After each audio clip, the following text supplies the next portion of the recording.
સમારોહની શરૂઆત કરવી છે નર્મદાના કેવડિયાથી। છેલ્લા કેટલાક સમયથી વારંવાર ત્યાંના લોકો દ્વારા, આદિવાસી સ્થાનિકો દ્વારા વિરોધ નોંધાવવા માટે હાઈ ટેન્શન વાયર પર ચડી જવામાં આવે છે, થાંભલા પર ચડી જવામાં આવે છે અને વિરોધ કરવામાં આવે છે। થોડા સમય પહેલા ત્યાં સિક્યોરિટી પણ ગોઠવવામાં આવી હતી, જેના કારણે લોકો આવું ન કરે।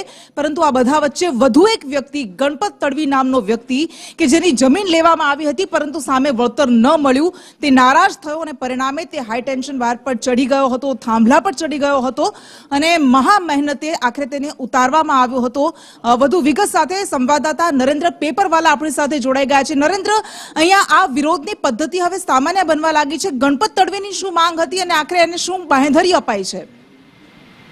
સમગ્ર ઘટના એવી છે કે આ વિસ્તારની અંદર મોબાઈલના જે ટાવરો હોય છે, એ ટાવરો પર લોકો પોતાની વિવિધ માંગો લઈને ચડી જતા હોય છે। ત્યારે આ ટાવરો પર હોમગાર્ડ ને પોલીસ મૂકવામાં આવતા જે ગણપત તડવી નામના વ્યક્તિ છે, કેવડિયા ગામના છે, તેઓ ઇલેક્ટ્રિક હાઈ ટેન્શન લાઇન પર ચડી ગયા હતા, જેના કારણે તંત્ર દોડતું થયું હતું।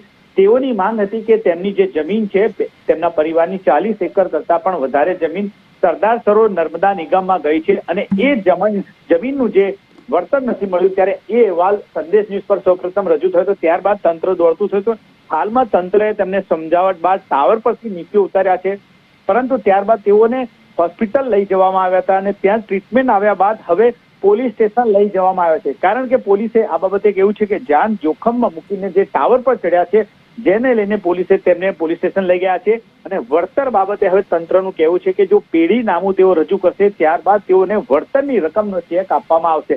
એટલે કે તેમને ટાવર પરથી નીચે ઉતાર્યા બાદ તેમનું વળતરનો ચેક આપવામાં આવનાર હતો, પરંતુ હવે પેઢી નામું રજૂ કર્યા બાદ વળતરનો ચેક આપવામાં આવશે।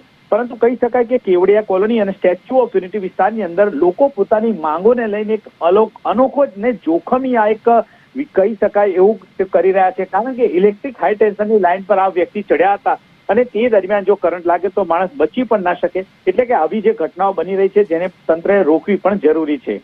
જી બિલકુલ નરેન્દ્ર, આભાર આપનો તમામ વિગત માટે। અને હવે વાત કરવી છે જિલ્લાના વિભાજન પર ઉઠેલા